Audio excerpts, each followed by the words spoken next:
आ जाओ सभी। आज जो है हम चैप्टर नंबर 25 करेंगे, पीपीआर का चैप्टर नंबर 25। ठीक है, हमने 24 तक कर लिया था और आज हम 25 करते हैं। पीपीआर पॉइंट्स चैप्टर 25, इसका नाम है इन्वेस्टिगेशन। इंपोर्टेंट चैप्टर है 22 की तरह। 22 हमने जो पुलिस स्टेशन पढ़ा था, पुलिस थाना, उसी की तरह ये भी काफ़ी इंपॉर्टेंट चैप्टर है, क्योंकि इन्वेस्टिगेशन ही पुलिस की प्रायोरिटी है। देखो, इंग्लिश में सिर्फ आपको एक नाम याद रखने की ज़रूरत है, लेकिन हिंदी में इसके काफ़ी नाम हो जाते हैं तफ्तीश के। सबसे पहले तफ्तीश ही हो जाती है ना, तफ्तीश। फिर एक और इसका नाम है अन्वेषण। कितनी जगह अन्वेषण भी आपको लिखा हुआ मिल सकता है। कुछ लोग तो जानते होंगे जो हिंदी काफ़ी अच्छे से पढ़ते हैं। फिर इसका नाम एक और है अनुसंधान। अनुसंधान, ठीक है। और एक और नाम है इसका विवेचना। 4 नाम होते हैं इसके, ठीक है। देखो, आईओ जो होता है, इन्वेस्टिगेशन ऑफिसर, जो इन्वेस्टिगेशन करता है, उसको हिंदी में विवेचक बोलते हैं। देखना कभी, विवेचक उसको बोलते हैं, और वो क्या करता है? विवेचना करता है, ठीक है। चलो, अब हम इसका नाम याद रखेंगे और अब हम जो है इसके पॉइंट्स पढ़ते हैं कि इनके पॉइंट्स में क्या क्या है, क्योंकि हमें पॉइंट्स ही याद रखने हैं। तो हम 25.1 पढ़ेंगे।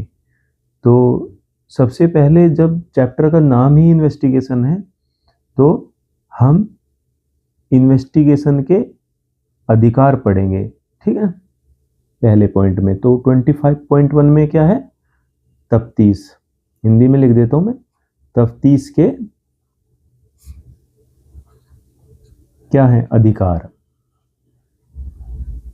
देखो, 1 तो ऐसे ही याद हो गया कि इन्वेस्टिगेशन चैप्टर का नाम है और पहले में ही इन्वेस्टिगेशन की पावर दे रखी है, अधिकार दे रखे हैं, ठीक है ना। ये लिख लो, पावर या राइट्स टू इन्वेस्टिगेट, ठीक है।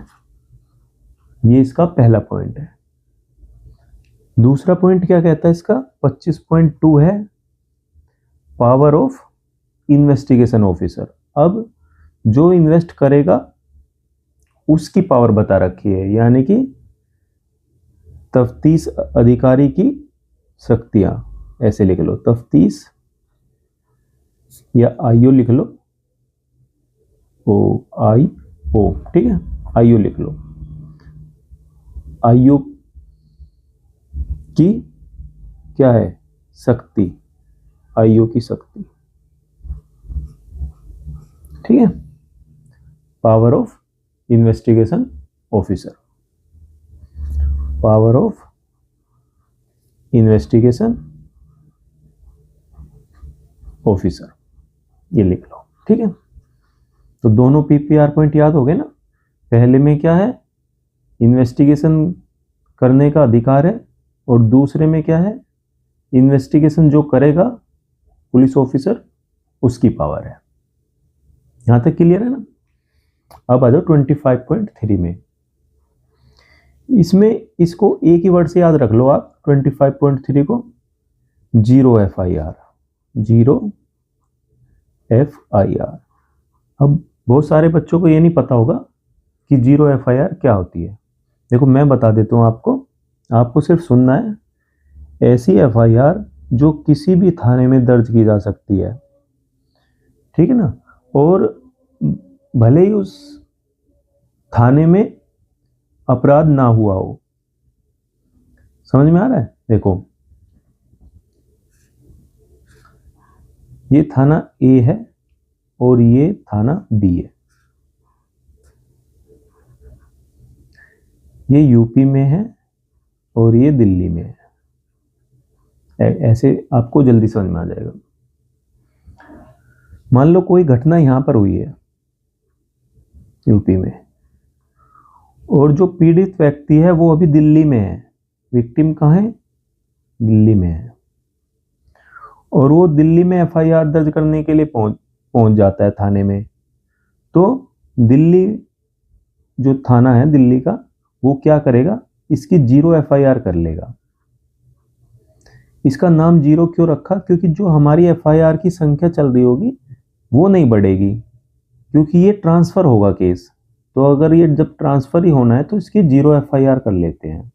जैसे मान लो ए की 26 एफआईआर नंबर चल रहा है 25, तो इसमें कोई चेंज नहीं होगा, ये 26/25 ही चलता रहेगा।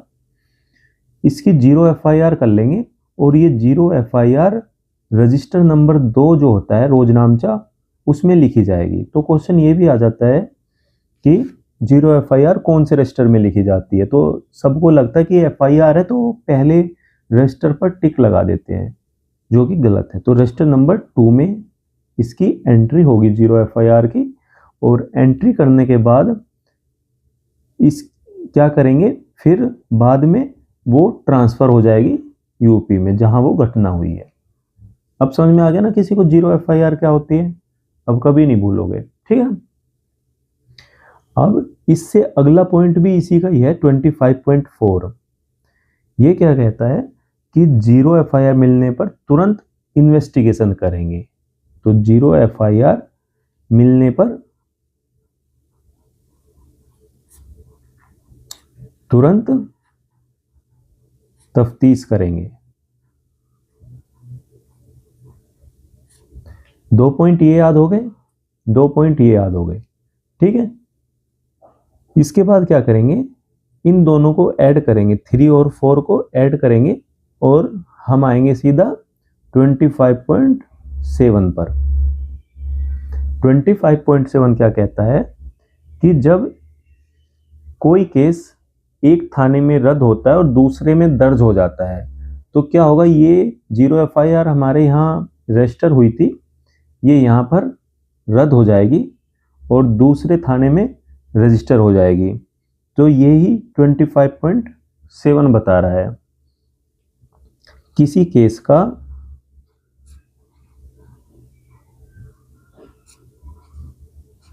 केस का एक थाने में कैंसिल होना और दूसरे थाने में रजिस्टर्ड होना।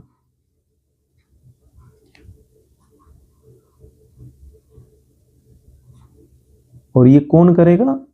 ये डीसीपी साहब। तो ये भी क्वेश्चन आ जाता है कि इसको कौन करेगा, तो इसको कौन करेगा? एसएचओ नहीं कर सकता, डीसीपी साहब करेंगे, ठीक है। तो हमने 25.7 कर लिया। अब हम 25.5 करेंगे, और 25.5 भी यहां लिख देता हूं मैं। 25.5 भी इन दोनों से हम कनेक्ट कर सकते हैं। तो वो क्या है? अधिकार क्षेत्र पर विवाद। 25.5 क्या है? अधिकार क्षेत्र पर विवाद, ठीक है। ये क्या कहता है? 25.5। देखो कितनी बार क्या होता है कि आपराधिक जो मामले होते हैं उनको उनकी सीमा को लेकर विवाद हो जाता है। मान लो ये एक सीमा है और इस सीमा के ऊपर किसी व्यक्ति का मर्डर हुआ है, तो इस सीमा को लेकर विवाद हो जाता है 2 पीएस के बीच में, 2 पुलिस स्टेशन के बीच में। ये पुलिस स्टेशन कहता है कि ये आपका एरिया, ये पुलिस स्टेशन कहता है ये आपका एरिया है। तो अधिकार क्षेत्र पर विवाद। तो हम इसको ऐसे भी समझ सकते हैं, जब हमारे पास एफआईआर दर्ज करने के लिए कोई आता है तो कहते हैं कि हम तो 0 एफआईआर दर्ज करेंगे, ये तो हमारे अधिकार क्षेत्र का नहीं है, ठीक है। तो इन दोनों पॉइंट से हम ये पॉइंट भी याद कर सकते हैं। यहां तक आ रहा है ना सबको समझ में? चलो, नोट्स मैंने आपको भेज ही दिए हैं इसके, ठीक है ना।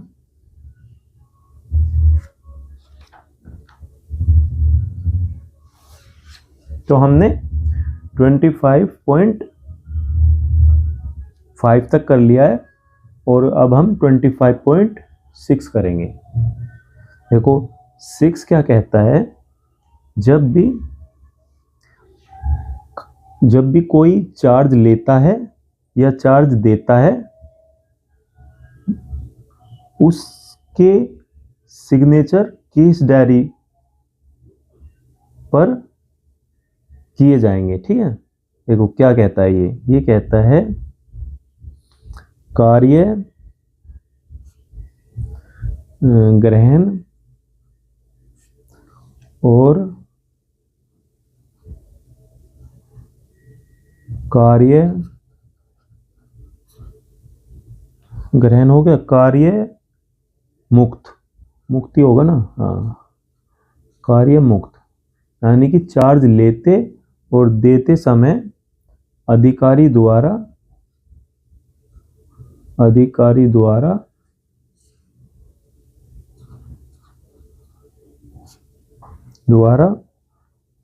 केस डायरी जिसको सीडी भी कह देते हैं, ठीक है। और इसको हिंदी में क्या कहते हैं, जिमनी। तो हिंदी वर्ड तो बहुत कम यूज होता है, ज्यादातर सीडी करके ही बोला जाता है। सीडी पर हस्ताक्षर,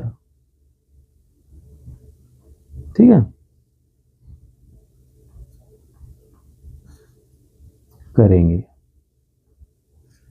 ये कहता है 25.6, समझ में आ रहा है ना। चलो हम 25.6 के साथ एक इसका डबल नंबर भी याद रखेंगे। 6 हमें 12 नहीं भूलने देगा, 12 हमें 6 नहीं भूलने देगा। 12 क्या कहता है, जितने भी लिखित आदेश मिलेंगे केस को लेकर किसी केस को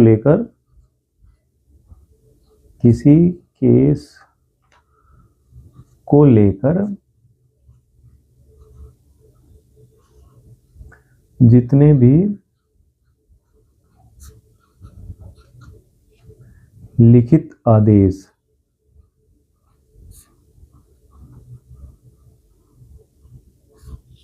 मिलेंगे उन्हें सीडी में लिखेंगे, ठीक है। तो क्या कहता है ये, कि उन्हें सीडी में दर्ज करेंगे, ठीक है। तो इसका बस इतना ही आपको याद रखना है, सारी चीजें याद नहीं रखनी, बस इतना रखना है कि लिखित आदेश को सीडी में दर्ज करेंगे। और उसमें क्या याद रखना कि जब भी चार्ज देंगे तो सीडी पर हस्ताक्षर होंगे। तो याद आपको इतना ही रखना है, ठीक है। ये तो मैं आपको पूरा बता रहा हूं कि आपका थोड़ा सा कंसेप्ट क्लियर हो जाए, ठीक है। तो हमने दोनों पॉइंट याद कर लिए। हमने 7 पहले कर लिया था 3 और 4 प्लस करके, और 6 हमने कर लिया, 7 हो गया हमारा, ठीक है। अब हम कौन सा करेंगे, 8 करेंगे। 8 ज़्यादा इंपॉर्टेंट है नहीं, इसलिए हम 9 करेंगे, ठीक है। जो हमारे एग्जाम में 1% भी चांस है वो करेंगे, बाकी एक्स्ट्रा नहीं करेंगे, स्मार्ट स्टडी करेंगे, ठीक है। 25.9 क्या कहता है, ऑप्शनल इन्वेस्टिगेशन। इसे ऑप्शनल इन्वेस्टिगेशन से याद रख लो। देखो ऑप्शनल सब्जेक्ट होता है ना एक, इसी तरह ऑप्शनल इन्वेस्टिगेशन भी होता है, यानी कि चॉइस। और हिंदी में क्या कहेंगे इसे, हिंदी में कहेंगे इसे वैकल्पिक, हाँ, ठीक है ना।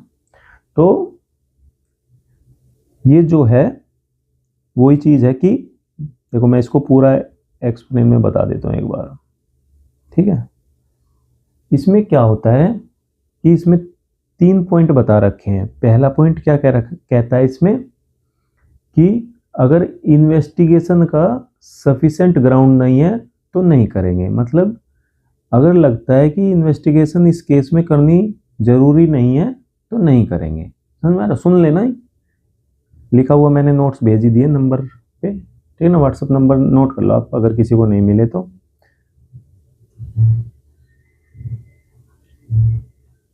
इस पर मुझे मैसेज कर देना, उसमें मैंने सारी चीज़ें लिख रखी हैं। अब यहाँ पे लिखेंगे तो वीडियो थोड़ी लंबी हो जाएगी, ठीक है ना।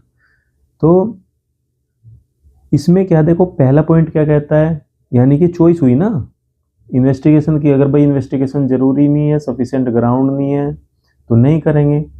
दूसरा क्या है कि दो केस है, एक इम्पोर्टेंट है, एक इतना ज़्यादा इम्पोर्टेंट नहीं है। तो पहले इम्पोर्टेंट केस को सोल्व करेंगे, उसकी इन्वेस्टिगेशन करेंगे, बाद में छोटे केस की इन्वेस्टिगेशन करेंगे, उसको पेंडिंग रखेंगे। तो ये भी एक ऑप्शनल हुई ना हमारे पास।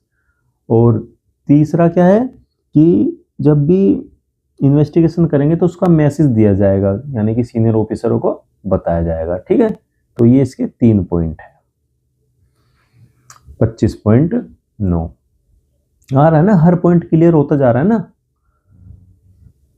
चलो अब 25.10 पढ़ेंगे। देखो इसमें जो ये एक पॉइंट है, ये वाला, हाँ, अगर इन्वेस्टिगेशन, पहला पॉइंट जो है, अगर इन्वेस्टिगेशन का सफिशिएंट ग्राउंड नहीं है तो नहीं करेंगे। तो ये हमें जो है कहाँ बता रखा है, ये हमें बीएनएसएस में भी बता रखा है। बीएनएसएस जब हम पढ़ेंगे उसकी सेक्शन है 176(1)(b), ठीक है। ये वहां पर भी हम ये पढ़ेंगे, जब अगर सफिशिएंट ग्राउंड नहीं है तो नहीं करेंगे, ठीक है। अब आ जाते हैं 25.10। देखो ये कितना इंपॉर्टेंट पॉइंट है, ये भी इंपॉर्टेंट पॉइंट है। घटना स्थल पर एक अधिकारी की रवानगी, ठीक है। जो जहां पर घटना हुई है, घटना स्थल पर एक अधिकारी की रवानगी है।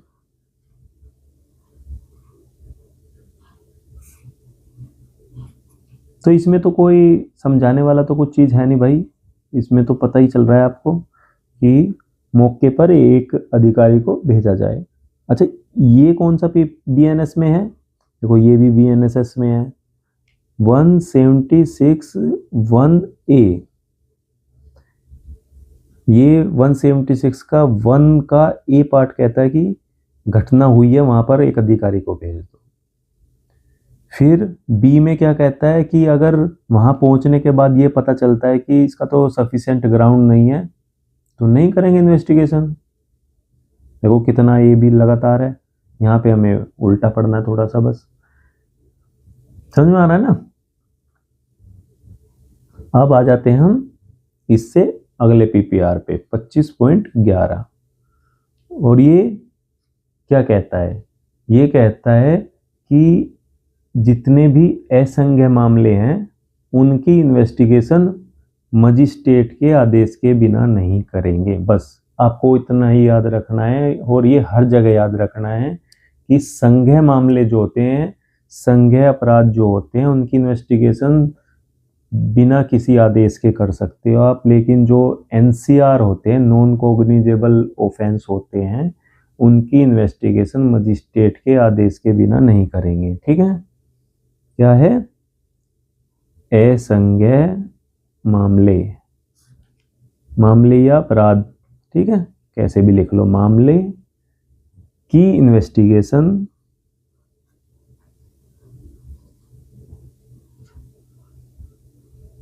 मजिस्ट्रेट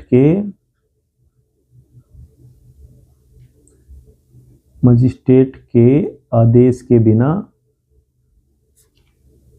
नहीं करेंगे, ठीक है। और ये बीएनएसएस भी कहता है, कौन सा बीएनएसएस कहता है? 174 का 2, ठीक है। समझ में आ रहा है? देखो मैं याद करा देता हूँ। 173 एफआईआर है, फर्स्ट इंफॉर्मेशन रिपोर्ट है। 174 जो है वो एनसीआर है, नॉन कॉग्निजेबल रिपोर्ट। और उसके ही 2 पार्ट में ये बता रखा है। पहले में तो ये है कि एनसीआर काटी जाएगी, ठीक है। दूसरे में बता रखा है कि उसकी इन्वेस्टिगेशन नहीं करेंगे। तीसरे में ये बता रखा है कि अगर मजिस्ट्रेट आदेश दे देता है इन्वेस्टिगेशन का, तो इन्वेस्टिगेशन तो करेंगे लेकिन अरेस्ट नहीं करेंगे, है ना। चलो वहीं पर आपको ये चीज़ें बता देंगे, अभी सिर्फ आप इतना याद रख लेना, ठीक है। और इसको याद कैसे रखोगे, देखो 9, 10, 11 को मैं एक साथ याद कराऊंगा आपको, मैं सारे पीपीआर पॉइंट आपको ऐसे ही याद कराऊंगा। सबसे पहले हमारे पास चॉइस आई इन्वेस्टिगेशन करने की, हम घटनास्थल पर पहुंचे और हमने वहां देखा असंज्ञेय मामले हैं, तो हम इन्वेस्टिगेशन नहीं करेंगे, समझ में आया। ऐसा हमें घटनास्थल पर जाके पता चला असंज्ञेय मामला है, तो हमें पता है कि असंज्ञेय की तो मामलों की तो हम इन्वेस्टिगेशन करते ही नहीं मजिस्ट्रेट के आदेश के बिना, ठीक है। तो ये 25.11 हो गया हमारा। अब हम 25.12 नहीं पढ़ेंगे क्योंकि हमने 25.6 और 25.12 दोनों एक साथ याद कर लिए हैं, दोनों में सीडी शब्द आता है, और एक में क्या था कि शुरू में क्या था 25.6 में कार्यभार देते लेते समय सीडी पर हस्ताक्षर करेंगे, और 12 में क्या आता है लिखित आदेश को सीडी में दर्ज करेंगे। अब हम 25.13 पढ़ेंगे यहाँ से, 25.13, और ये इम्पोर्टेंट है बहुत ज़्यादा।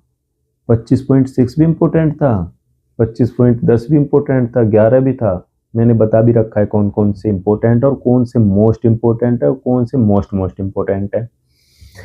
25.13 क्या कहता है, नक्शा मौका, ये आपने शब्द कई बार सुना भी होगा, नक्शा मौका, ठीक है। और ये बीएसए में भी है, बीएसए में कहाँ है, 7 पे, 7 बीएसए, बीएसए तो पता होगा, भारतीय साक्ष्य अधिनियम, जो पहले इंडियन एविडेंस एक्ट था। तो नक्शा मौका क्या कहता है, देखो इसमें क्या है, नक्शा मौका तैयार करना, नक्शा मौका ये सब इसमें है,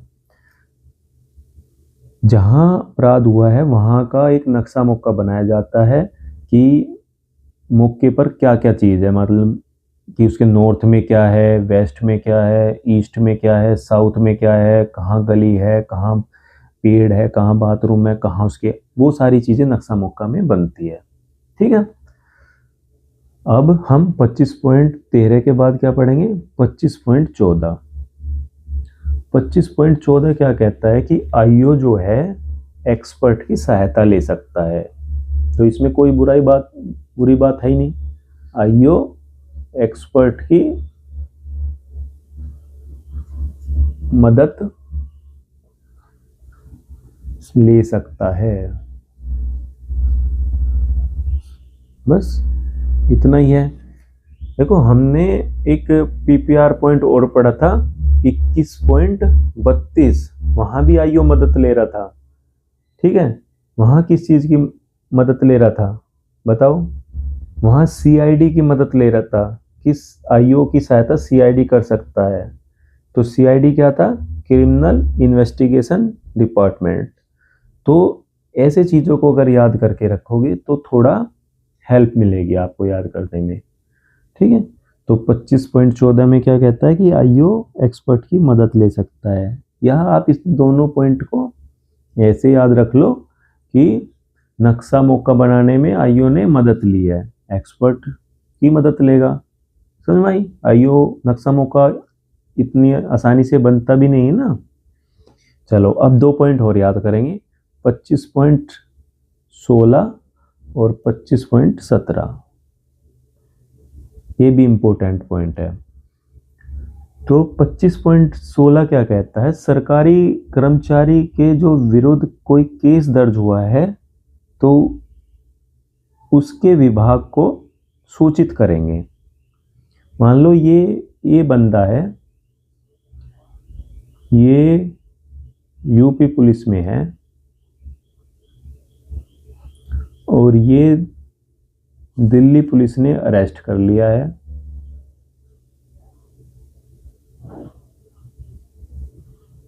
ठीक है, अरेस्ट हो गया ये।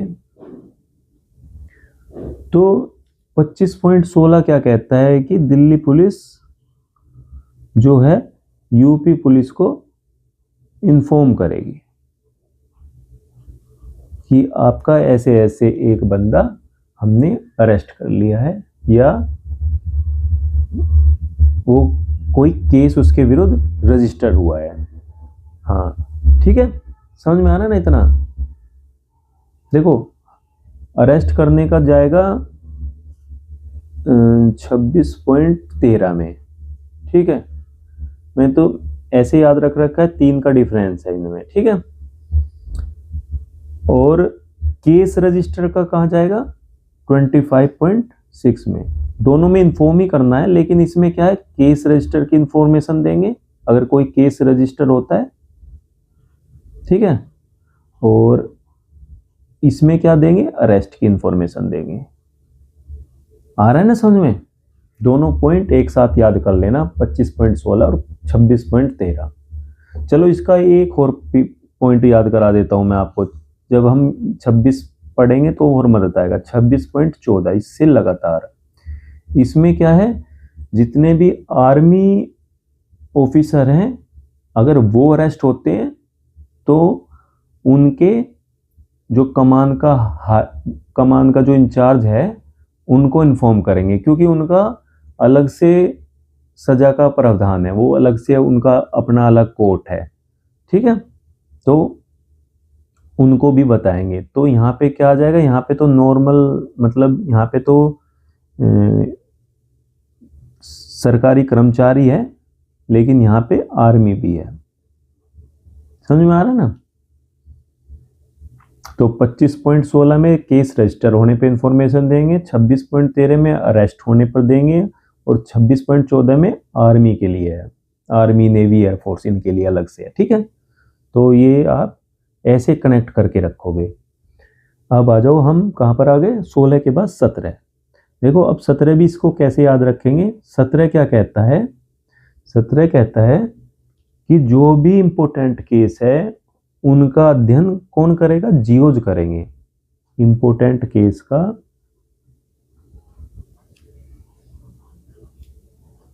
का अध्ययन जियोज करेंगे, ये कहता है 25.17। तो हम इन दोनों को कैसे याद रखेंगे भाई, अगर कोई पुलिस कर्मचारी अरेस्ट हो रहा है या फिर केस रजिस्टर हो रहा है तो वो एक इंपॉर्टेंट केस बन गया ना, तो उसका अध्ययन कौन करेगा, जियोज करेगा। ये इससे रिलेटेड नहीं है, लेकिन हमने इसको एक लिंक कर दिया। इंपॉर्टेंट केस दूसरा भी हो सकता है कोई, ठीक है। समझ में आया ना, क्या मैं समझा पा रहा हूं ना। चलो आगे आ जाओ आप, एक बार अपने आप से पढ़ोगे तो बिल्कुल समझ में आ जाएगा। 25.18 देखो इसको कैसे याद रखेंगे 25.18 को। 25.18 और एक 180 BNS है, BNSS। तो देखो ये 18 है और ये भी 18 है। तो ये क्या कहता है, ये कहता है कि जो स्टेटमेंट होती है, जो बयान होते हैं विटनेस के, वो पुलिस रिकॉर्ड करती है, ठीक है। तो ये PPR पॉइंट इसी, जो ये बयान है इन्हीं के बारे में बात कर रहा है कि ये जो बयान है केस डायरी में भी, केस डायरी के साथ जुड़े होंगे, यानी कि केस डायरी के साथ अटैच होंगे।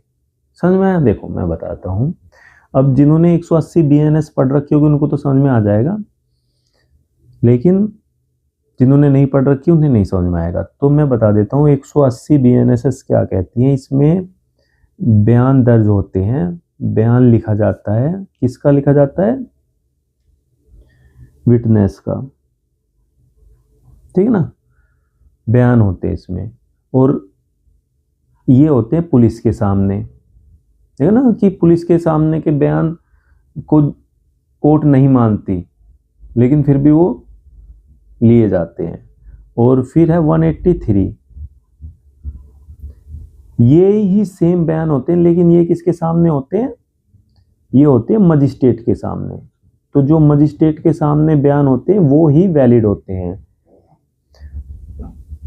ठीक है। तो ये 180 BNS में जो बयान होते हैं, तो 18 क्या कह रहा है कि वो CD में अटैच होंगे, यानी कि सीडी में लगे होंगे, केस डायरी के साथ लगे होंगे, बस इतना ही बता रहा है ये। तो अब 183 है, इसको कैसे याद रखोगे? इसको याद रखोगे 25.18 से 28। ये 183 के जो 28 बताता है कि 183 BNSS के बयान कहाँ है? 25.28 बताता है। देखो 2 सेक्शन याद होगी ना,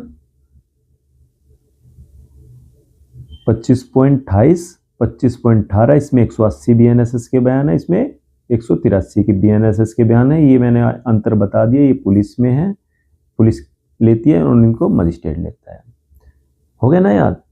चलो अब आ जाओ 25.18 ए भी है। ए से कैसे याद रखोगे? एजेंट, जो एजेंट है या मुखबिर है, क्या होगा उनका जो बयान, उन्होंने जो इंफॉर्मेशन दी है उसको गुप्त रखेंगे या उनके नाम गुप्त रखेंगे। हो गया ना याद? देखो कितने इजीली याद हो रहे हैं, बिल्कुल, है ना? एक बार पढ़ोगे तो अपने आप ही याद हो जाएंगे आपको, ठीक है ना? अब उसके बाद हम, ये हो गया ना, एजेंट और मुखबिर के नाम याद हो गए ना आपको। अब जो है हम 25.19 पढ़ेंगे। 25.19 ये आपको सिर्फ नाम याद रखना है इसका। अगर इंग्लिश में रखना है तो क्या लिखेंगे? मेडिको लीगल ओपिनियन, और हिंदी में इसको लिखेंगे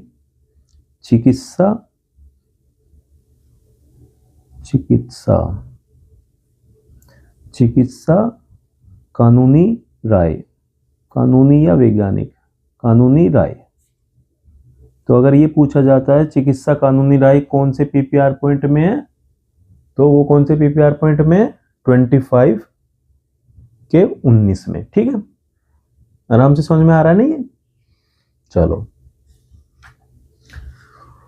अब आ जाते हैं हम 25.20 में। इसमें भी आपको बस नाम याद रखना है, कुछ इतना ज़्यादा इंपॉर्टेंट नहीं, लेकिन हम अपना एक नंबर को भी लेकर चलेंगे, 1% को भी। ठीक है, इसमें क्या है? देखो इसमें 3 चीजें हैं, विक्टिम,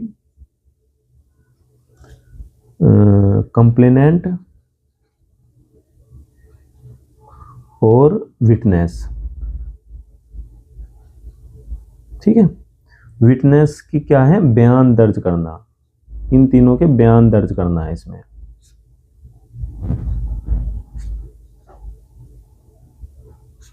ठीक है, देखो विक्टिम आपको पता ही है क्या होता है, घायल मान लो, ये शिकायत करता। ठीक है, और ये गवाह।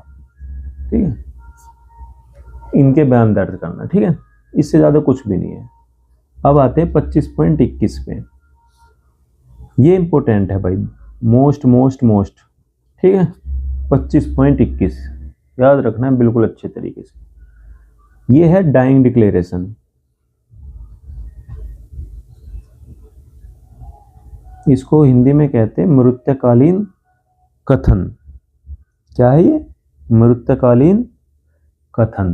देखो ये क्या होता है कि अगर कोई व्यक्ति मरने से पहले कोई स्टेटमेंट देता है, कोई अपना बयान देता है, तो उसको मृत्यकालीन कथन बोलते हैं। ठीक है, मृत्यकालीन कथन पर सिग्नेचर कराए जाते हैं। ठीक है, ये भी याद रखना है। और इसके 5 पॉइंट है, मैं बता देता हूँ, बाकी मैंने लिख रखे हैं, लेकिन मैं आपको यहाँ पे ऐसे ही बता देता हूँ। जो पहला पॉइंट है वो ये कहता है कि अगर संभव हो तो मजिस्ट्रेट के सामने बयान लिए जाए। सेकंड पॉइंट क्या कहता है कि जो मेडिकल ऑफिसर है वह यह सुनिश्चित करेगा, कंफर्म करेगा कि वो बयान देने की स्थिति में है या नहीं है। थर्ड क्या कहता है? देखो इसमें मजिस्ट्रेट है, ऐसी एक लाइन में भी आप याद कर सकते हो, अगर याद करने वाले हो तो पता चल जाएगा तुरंत, एक बार पढ़ रखा है, मजिस्ट्रेट आया हुआ तो मजिस्ट्रेट के सामने। सेकंड में क्या है?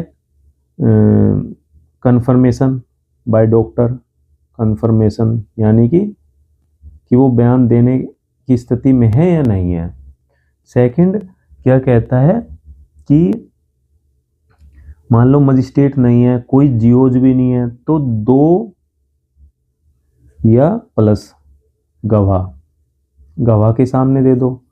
फोर्थ क्या कहता है कि गवाह भी नहीं है तो 2 या प्लस पुलिस ऑफिसर, यानी कि कोई भी पुलिस ऑफिसर है उसके सामने। ठीक है, तो ये देखो कितना आसानी है, मजिस्ट्रेट है, गवाह भी नहीं है, पुलिस ऑफिसर है, और इसमें डॉक्टर बताएगा कि वो बयान देने की हालत में है नहीं है। और ये फिफ्थ, ये इंपॉर्टेंट है इसका फिफ्थ, सिग्नेचर, इस पर क्या होंगे, सिग्नेचर होंगे।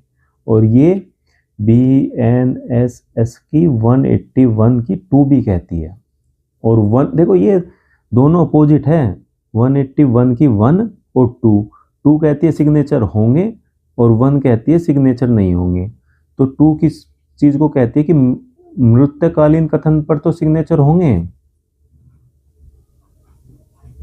इस पर तो सिग्नेचर होंगे, लेकिन जो हमने बयान 180 के लिए हैं, 180 के बयान अभी मैंने पीछे पढ़ाया था ना 25.18 में, उस पर नहीं होंगे।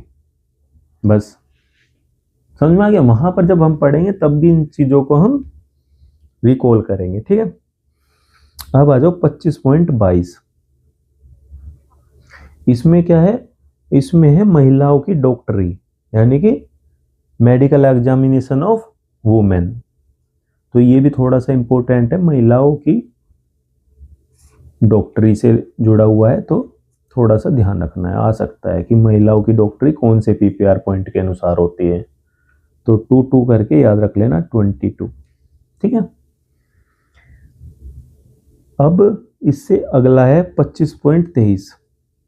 उसमें क्या है, नाम याद रखना है, महिलाओं की महिलाओं की होगी ना, महिलाओं की डॉक्टरी होगी। अब है पुलिस अधिकारी द्वारा तलाशी, पुलिस अधिकारी द्वारा तलाशी। देखो जब कोई केस की इन्वेस्टिगेशन के लिए जाते हैं तो पुलिस अधिकारी को शक्ति है कि वो तलाशी ले सकता है किसी भी जगह की। तो अगर अपने थाने की तलाशी लेगा, अपने थाने के एरिया के क्षेत्र में किसी की तलाशी लेगा तो सेक्शन है 185 BNSS, और अगर दूसरे किसी थाने के क्षेत्र की तलाशी लेगा तो सेक्शन है 186 BNSS। आ रहा है ना समझ में। चलो अब आ जाते 25.25 पे। ये है, इसको एक ही नाम से याद रखना है, ट्रैक ला, ट्रैक ला। ठीक है ना, हिंदी में लिख लो चाहे खोज कानून, खोज कानून। इससे ज्यादा तो नहीं पूछेगा, लेकिन मैं इसके बारे में आपको बता देता हूं। ये जब भी किसी केस की कोई स्थिति जाननी हो कि इस केस में या FIR में क्या स्थिति है या उसके रिकॉर्ड करने की क्या प्रणाली है, तो उसको ट्रैक लो कहते हैं, यानी कि स्टेटस जानने के लिए। ठीक है, केस स्टेटस आ गया ना समझ में, देखो कितना आसानी से। अब आते 25.26। तो ये 25.26 क्या कहता है, इसमें है जो फुटप्रिंट नहीं होता, फुटप्रिंट पैर के निशान जो होते हैं वो इसमें है, फुटप्रिंट। देखो कोई किसी लोग को जो हमें ट्रैक करना था, ट्रैक करने के लिए हमने उसके फुटप्रिंट ले लिए, यानी कि फुटप्रिंट का पीछा करना शुरू कर दिया, ये याद करने के लिए है। ठीक है, समझ में आ रहा है ना।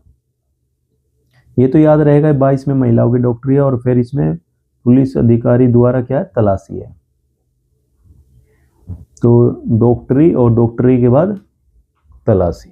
ठीक है, तो इसमें क्या है, फुटप्रिंट और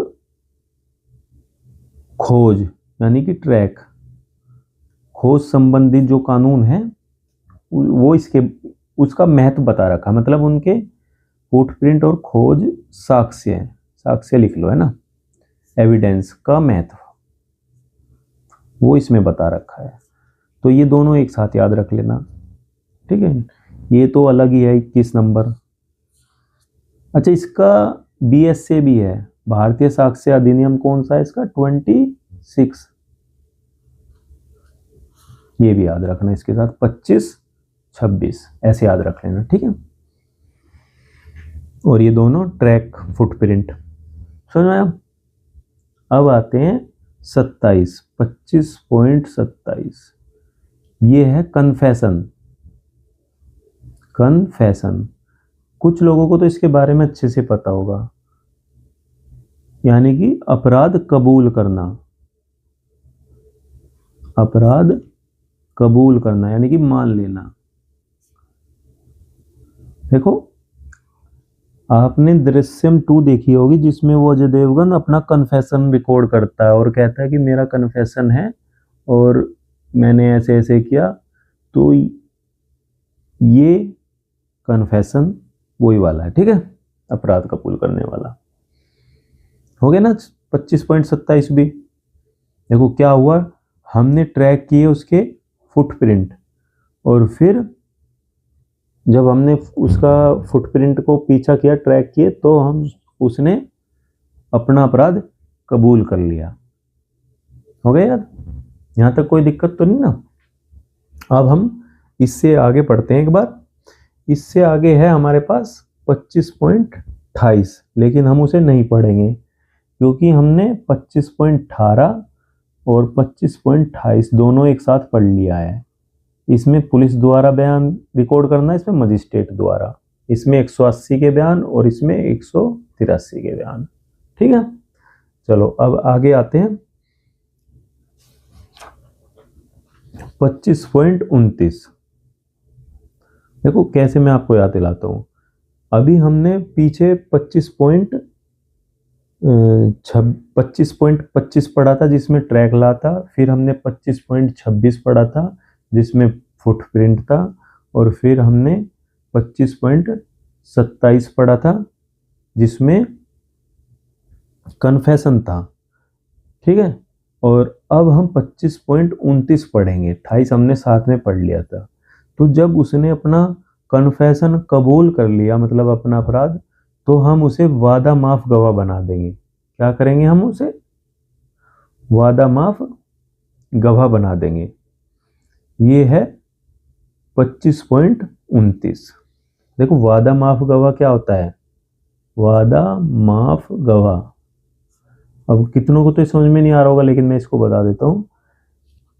कितनी बार क्या होता है कि 5-6 आदमियों ने कोई क्राइम किया, तो उनमें से एक को सरकारी गवाह बना लेते हैं कि भाई तू गवाही दे देना ऐसे ऐसे, और तेरी सजा कम करा देंगे या तुझे छूट करवा देंगे तेरी। तो उसको बोलते हैं वादा माफ गवाह। ये कहाँ है? 25.29 में। अब फिर पढ़ेंगे 25.31।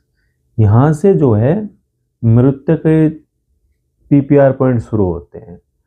तो 25.31 क्या कहता है कि मृत्यु के कारणों की जांच पड़ताल, यानी कि मृत्यु जो हुई है, मृत्यु के कारणों की जांच पड़ताल, ठीक है, ये बताता है। और इसके 2 BNSS पॉइंट भी है जहां मृत्यु के कारणों की जांच पड़ताल होती है, वो है 194 और 196। ये 2 हैं BNSS, ठीक है। और अब इससे अगला जो PPR पॉइंट है वो कहता है 25.32, मृत्यु के कारणों की तफ्तीश। मृत्यु के कारणों की तफ्तीश। देखो मैं एक चीज और बता देता हूं आपको, जो जांच होती है ना, इसको इन्वेस्टिगेशन नहीं कहते हैं, इसको कहते हैं इंक्वायरी, ठीक है। और ये मजिस्ट्रेट कर सकता है, पुलिस नहीं कर सकती। पुलिस इन्वेस्टिगेशन कर सकती है, ठीक है। तो थोड़ा सा इन शब्दों को भी, कानूनी शब्द है, इनको भी थोड़ा सा कैच करके रखना है आपको, ठीक है। तो देखो मैं आपको बता देता हूँ, एक होती है इंक्वायरी, ये अलग होती है, ये वाली इंक्वायरी, ये भी सुनी होगी ना आपने। ये होती है पूछताछ, कितनों लोगों को तो पता ही नहीं है पूछताछ, ठीक है। ये जो रेलवे स्टेशन पे आप जाते हो ना पूछने कि ये गाड़ी किस समय आ रही है, तो वो ये वाली इंक्वायरी होती है, ई होता है इसमें। और ये जो आई वाला होता है, ये होती है जांच, समझ रहे हो ना।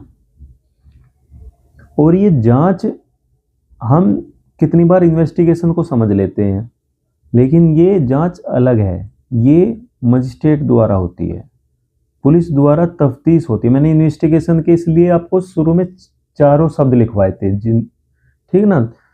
तो जांच जो करेंगे वो 31 में है, मजिस्ट्रेट के द्वारा होती है, 194 और 196 है।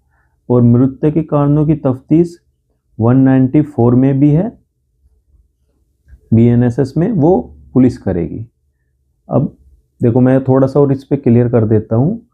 194 और 196 जो है, जो उनकी जांच होती है मृत्यु के कारणों की, जब हम BNSS पढ़ेंगे वहां तो क्लियर हो जाएगा। अभी सिर्फ आप इतना याद रख लो कि मजिस्ट्रेट द्वारा होती है, तो शुरू में जांच है और फिर 32 में तफ्तीश है।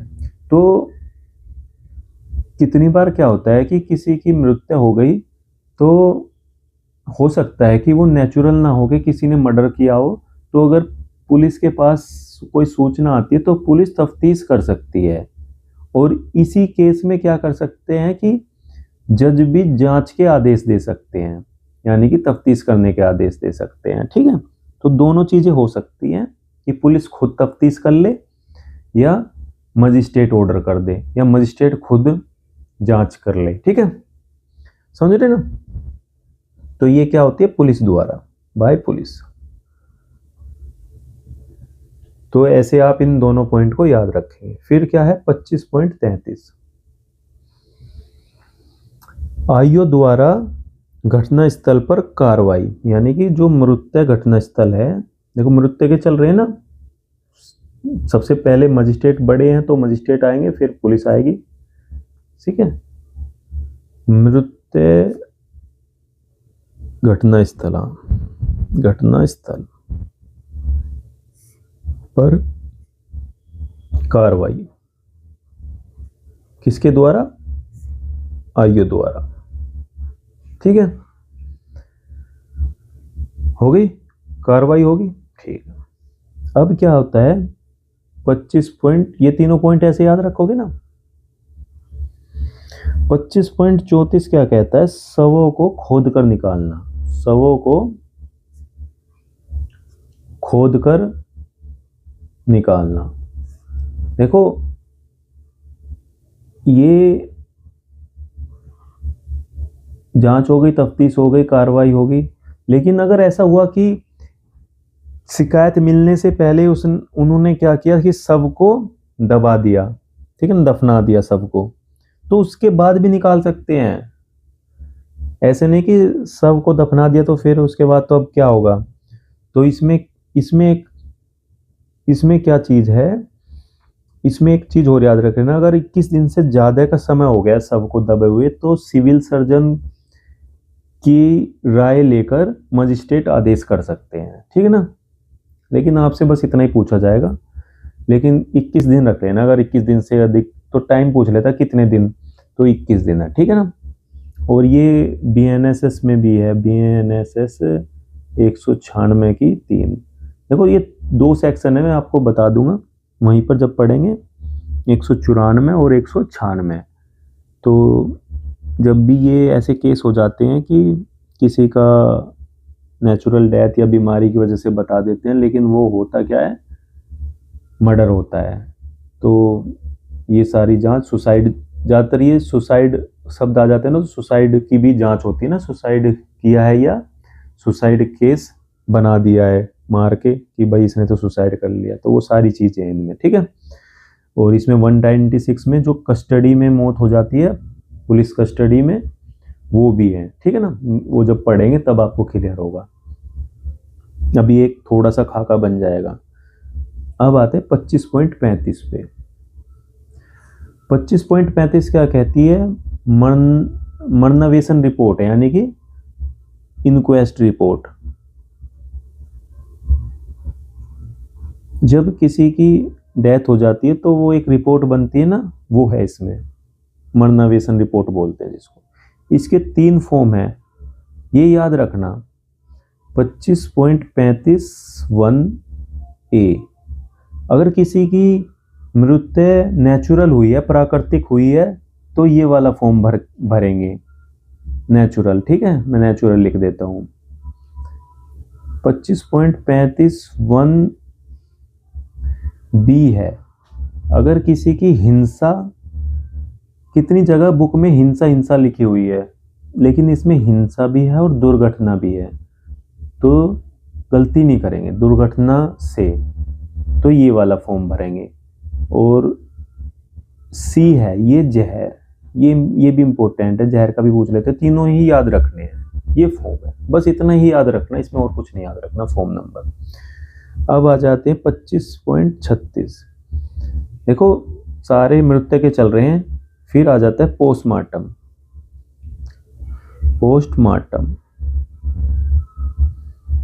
पोस्टमार्टम तो पता ही ना, शव परीक्षण वो है, ठीक है ना। इसमें समझ में आया ना। देखो कार्रवाई होगी, शव को खोद कर भी निकाल लिया, फॉर्म भर दिया, फिर पता करके कि देखो शव को खोद कर निकाला, पता करके कि कौन सा किस तरीके की मौत हुई है, फॉर्म भर दिया, और फॉर्म भर के पोस्टमार्टम के लिए भेज दिया। ये एक अपनी एक स्टोरी बनानी है जो आपको इन सारे शब्द को जोड़ के रखेगी, ठीक है ना। अब आ जाते हैं पोस्टमार्टम हो गया, तो फिर पोस्टमार्टम के बाद क्या होगा? पोस्टमार्टम के बाद जो है आईओ की कार्रवाई होगी भेजने से पहले, तो ऐसे लिख लो 25.37। शव को पोस्टमार्टम पीएम लिख देता हूं, पीएम भेजने से पहले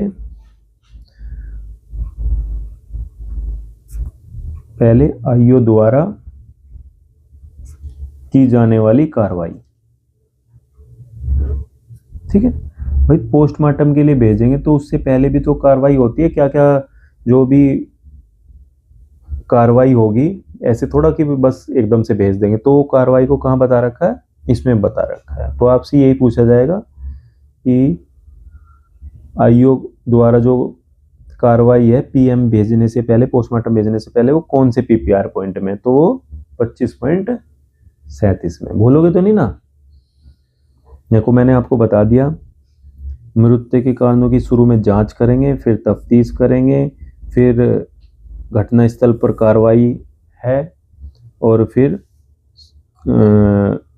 घटनास्थल पर गए, वहाँ से शव को खोद कर निकाल लिया और उसका फॉर्म बना दिया, और फॉर्म भरा के पोस्टमार्टम के लिए भेज दिया। लेकिन भेजने से पहले क्या होगा? आईओ की कार्रवाई होगी, ठीक है। 37 तक हो गया। चलो अब जो है 38 कर लेते हैं ना।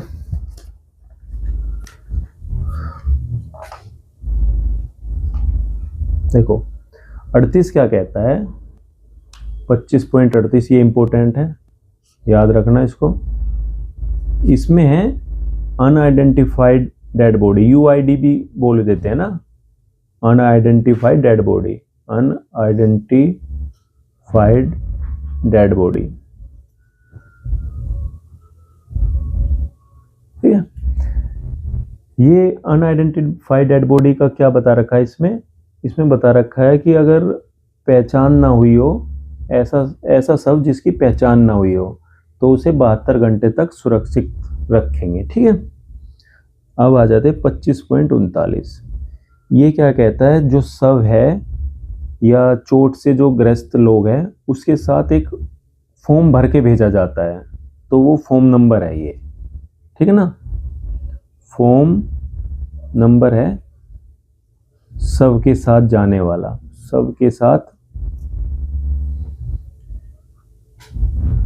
सबके साथ भेजा जाता है डॉक्टर द्वारा। ठीक है, समझ में आ गया। अब आ जाते हैं 25.40। अब जो है कैसे एग्जामिनेशन होते हैं, कैसे कैसे चीजें भेजी जाती है, वो 25.40 में है।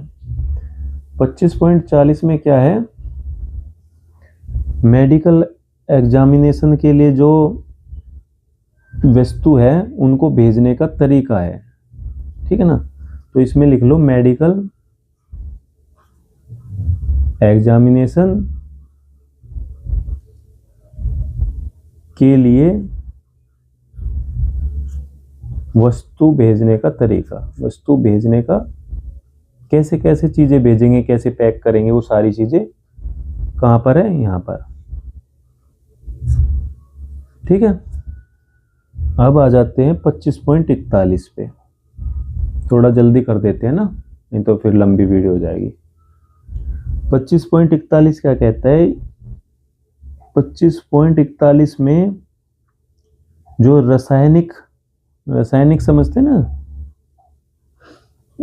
केमिकल जो है, ठीक है ना, जो रासायनिक चैनल है वो है, मतलब रासायनिक परीक्षण लिख लो ना, रासायनिक परीक्षण चैनल से बात करना।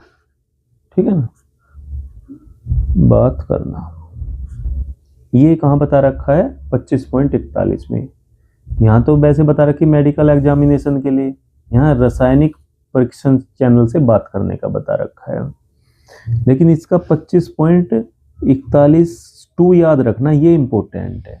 ये क्या है कि जो केमिकल एग्जामिनेशन के लिए चीजें जाएगी उसकी उनके पैकिंग कैसे होगी, वो रूल है, यानी कि रूल ऑफ पैकिंग, ये याद रखना भाई, rule of packing of article. ठीक है ना, सेंड फॉर केमिकल एग्जामिनेशन। अब आ जाओ 25.42। इसमें क्या है, विस्फोटक पदार्थ, जो एक्सप्लोजिव पदार्थ है वो कैसे संबंधित लैब में भेजे जाएंगे। तो इसमें क्या है, एक्सप्लोजिव। देखो मैं आपको सीधा याद करा रहा हूं, ये मेडिकल का आया नंबर, ये केमिकल का आया, और ये एक्सप्लोजिव का आ गया। और अब इससे अगले में क्या आएगा 25.43 में, जहर, यानी कि पॉइजन। ठीक है ना, तो ये लगातार है पॉइजन। ठीक है ना, यानी कि पॉइजन खाने या देने से संबंधित प्रक्रिया कहाँ है, 25.43 में है।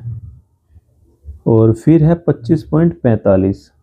इसमें क्या है, इसमें बता रखा है, ये ज़्यादा इम्पोर्टेंट है लेकिन आप फिर भी इसका हेड याद रख लेना कि जो रासायनिक विशेषज्ञ है उसके पास मामले कैसे भेजे जाएंगे। यानी कि क्या है ये, केमिकल एग्जामिनर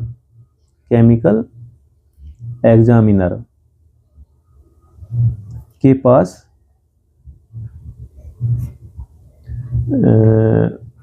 मामला कैसे भेजे, ठीक है, ये। और 25.46 में है जो एक सीरम है कलकत्ता में, यानी कि सीरोलॉजिस्ट डिपार्टमेंट है, तो उसमें आर्टिकल को भेजने के दिशा निर्देश है। आर्टिकल्स, ये याद रखना, आर्टिकल्स सेंड टू, कहां पर भेजेंगे, इंपीरियल सीरोलॉजिस्ट जो होते हैं वो जहर से जो मौत हुई है, जहर से जो मृत्यु है, उसके कारणों का पता करते हैं। तो ये भी पूछ लेते हैं सीरोलॉजिस्ट डिपार्टमेंट किससे जुड़ा हुआ, तो ये जहर से जुड़ा हुआ है, पॉइजन से। ठीक है, उसके दिशा निर्देश है, तो ये भी थोड़ा सा इंपॉर्टेंट रख लेना है ना। अगर सीरोलॉजिस्ट के बारे में पूछते हैं। सही है। अब आ जाते हैं 25.47। 25.47 क्या कहता है?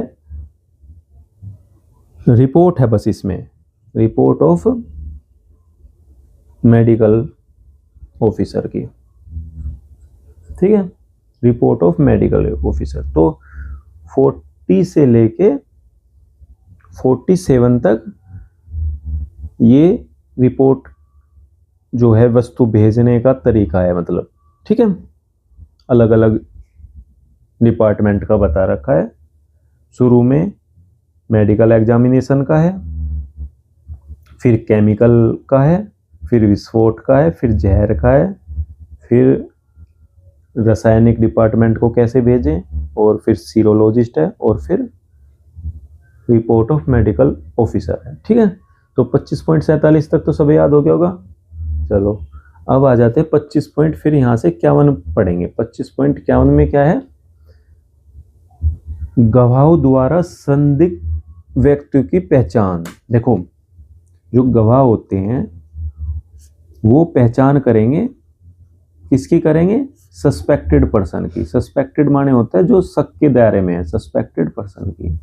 ये 25.51 बताती है। इसका एक और पीपीआर पॉइंट है 26.32, उसमें भी यही बता रखा है। ठीक है ना, लेकिन वहां पर क्या है? वहां पे टीआईपी कराई जाएगी। ठीक है ना, वहां पे भी पहचान होगी, लेकिन वहां पे गवाह द्वारा पहचान नहीं होगी। वहां पे जो है, जो विक्टिम है उसके द्वारा पहचान होगी। ठीक है ना, तो वहां पर कहाँ है? 26.32 में है वो। और टीआईपी मैं बता देता हूं कहां पर है, क्या होता है टीआईपी है? आइडेंटिफिकेशन परेड होती है टीआईपी। ठीक है ना, टेस्ट ऑफ आइडेंटिफिकेशन परेड, जिसमें हम